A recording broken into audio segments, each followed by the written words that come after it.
Welcome back to the channel. Today you're in my kitchen. I've got everything fall and autumn set up.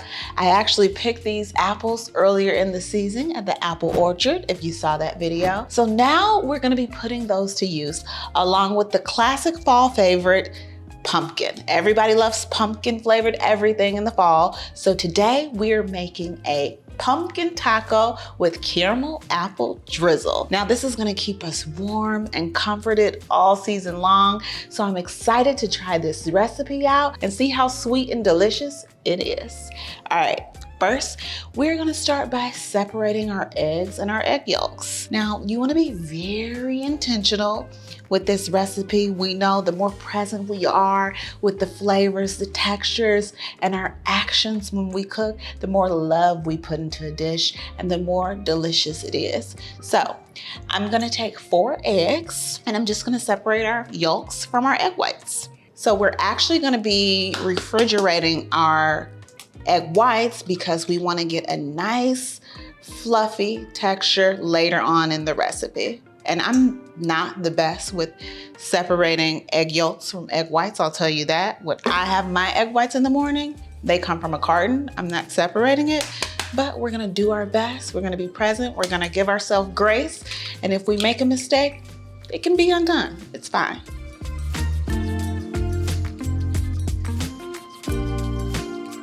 I'm gonna rinse my hands because cleanliness. Now we are gonna take our bowl of egg whites and refrigerate them.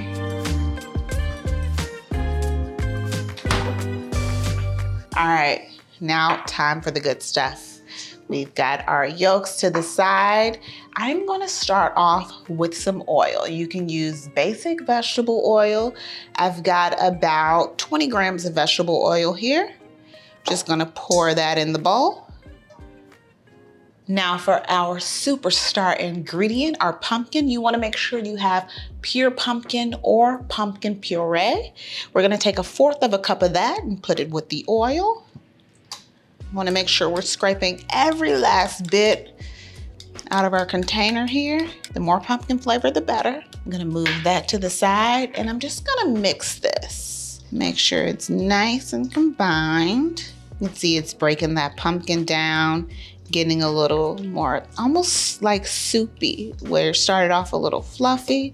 So just changing the texture little by little, making sure it's all blended before we add our cake flour, which we'll kind of sift in slowly. You want it to look nice and wet, almost like a just very, very creamy mashed, almost like sweet potato. And this is our cake flour. Like I said, we're gonna just sift a little bit in here.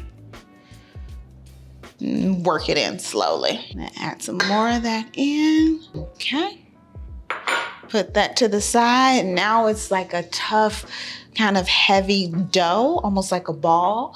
And I'm actually getting some muscle here in my left arm. So we wanna get it a little more wet, a little more fluid. So I'm gonna add some milk in, about 40 grams, which is a little less than 1/4 cup. And I'm gonna just add that slowly. Again, one bit at a time, making sure we're continuing to stir. There we go. Now it's loosening up and it's like a nice pale orange yellow color. And you can use any milk you want, whatever floats your boat. Consistency of kind of like a sauce, like a thick sauce, like an aioli, a mayo aioli or something. And now we're going to pour in our eggs.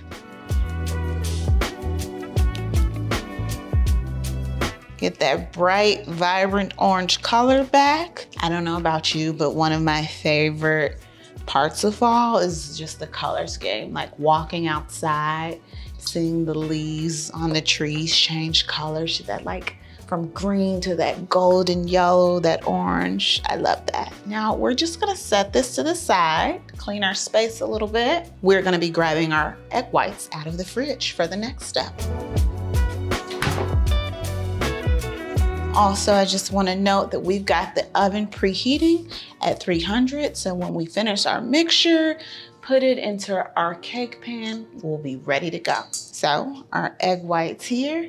And now I'm just gonna add our vanilla extract. We've got about 6 grams of this. Then we're gonna add some pure lemon juice. Again, about 6 grams of this. And now we're also gonna add our sugar, right? The fun part, which makes it so tasty and so sweet. Now I've got about 45 grams of sugar here. You can also use a substitute like monk fruit. I usually love monk fruit as a substitute, but this is my first time trying this recipe out. So I'm gonna start with sugar, then maybe kind of switch into the sugar alternatives as I make it. And like I said, I love fall flavors. So what goes really well with pumpkin, nutmeg, and cinnamon, of course. So what I'm gonna do is add a teaspoon of cinnamon here. And then we'll do half a teaspoon of the nutmeg. Now we've come to the most important part of this recipe, and it's going to be making sure that we mix with our electric mixer our egg white mixture together until it's like a meringue texture and it has peaks in it. So this may take a while. So again, be patient, be present, be really intentional, and just enjoy the process. You're gonna wanna use a medium-high speed. I like to put mine on about a level 4.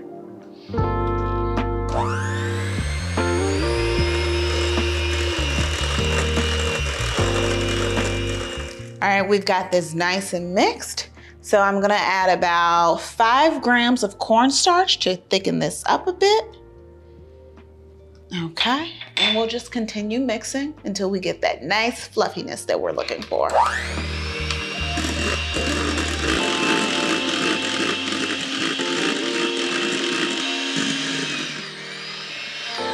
All right.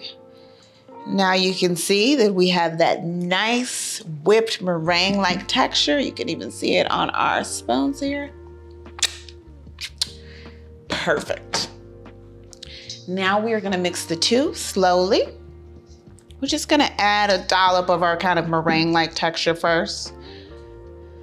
Fold it into our pumpkin mixture here. Look at those beautiful colors blending together.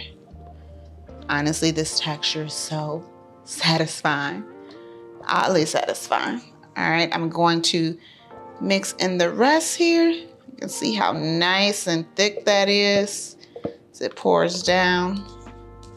Honestly, it looks like a kind of a mousse chocolate, like a light chocolate mousse. We'll set that to the side and we'll just continue to mix until it's all well combined and we have our official cake batter.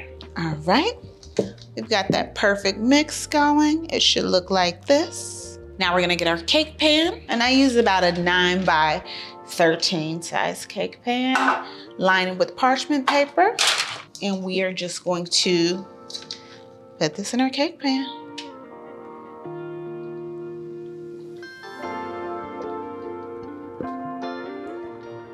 And once we've got it all in our cake pan, what we wanna do is make sure we are evening it out. So just kind of go ahead and go across, smooth it, make sure it is covering the full surface of the pan. We want a nice even cake here. Then we're gonna give it a few taps, again, just to make sure it's all evened out. So we'll put it in the oven at 300 degrees for about 30 minutes.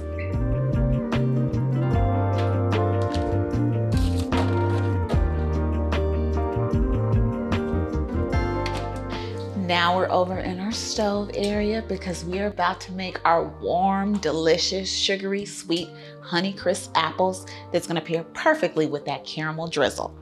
So we've got our peeled Honeycrisp apple. Just one apple is all you need. It's nice and diced up. First, we're gonna coat the bottom of our pan with half a tablespoon of butter and let that melt. Ooh, you can hear the sizzle already.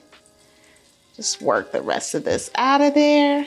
We wanna make sure that our heat is nice and low so that we don't burn our butter.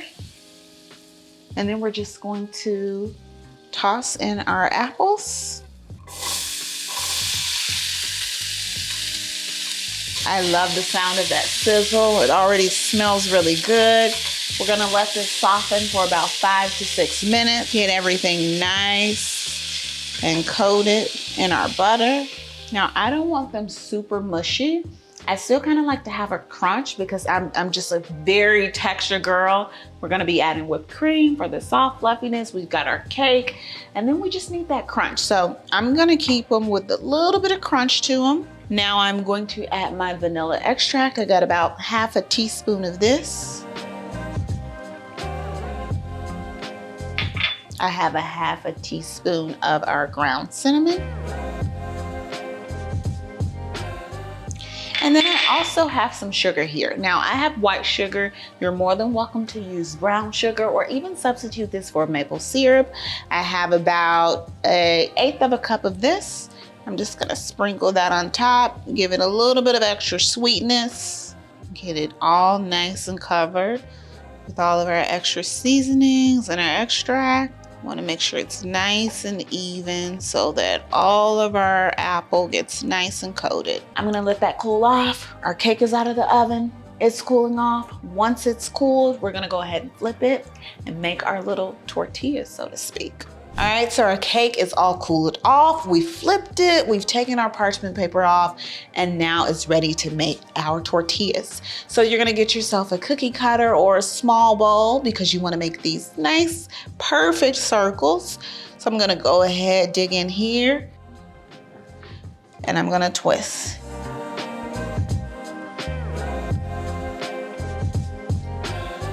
That's one, and then I'll go over here right next to it. Press down. It's like a nice spongy texture. It's like, I've never had a flexible cake before, but this recipe is gonna give you a flexible cake so we can bend and make our cake our taco shell. And we're just gonna twist, keeping that nice pressure that you got, pressing down. We want that to be a nice, clean circle. Perfect.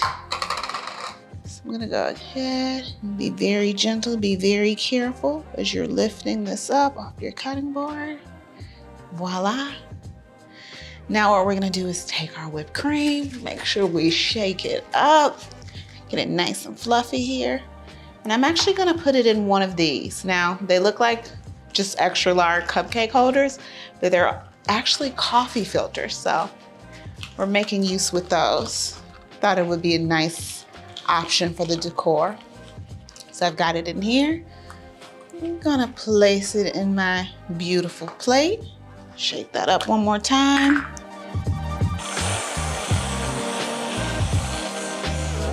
Make sure we coat our cake with the whipped cream. Then we're gonna add the apples on top. I've got my caramel drizzle. And we're not gonna need much of it, just about that amount. Fold it up. And we've got our pumpkin taco with caramel apple drizzle and whipped cream. Now it's time for the taste test. Let's see how we did.